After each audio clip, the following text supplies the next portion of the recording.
The Al-Shabaab group has been fighting the Somali federal government for years, but in the last few months the Al-Qaeda-linked group has taken town after town as central Somalia falls increasingly under its control.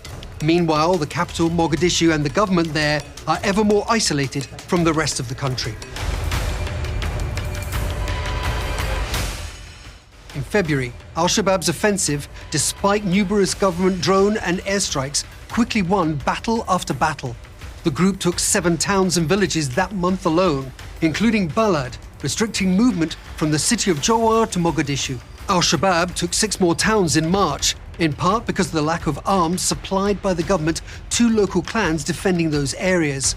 Poor stabilization and the weak presence of government forces also meant the towns were ripe for the picking.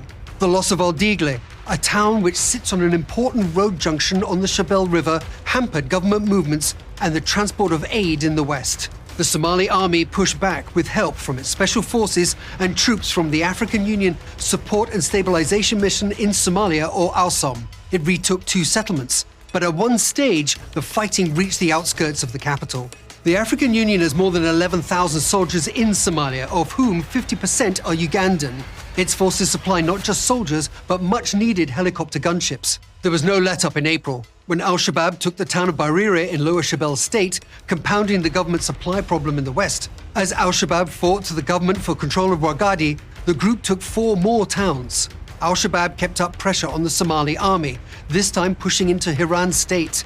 In June and July, Al-Shabaab took the villages of El Hariri, Mokokori, and Tardo, giving it control of the main highways running through the area, plus the local airfield. The latest fighting has been around the strategic village of Sabid Anole on the Shabelle River, only 30 kilometers from Mogadishu. Taken in March by Al-Shabaab, the village was recaptured by ALSOM and government troops, only for Al-Shabaab to take it again in late July. The group now controls supply routes in the area and the strategically important bridge over the river.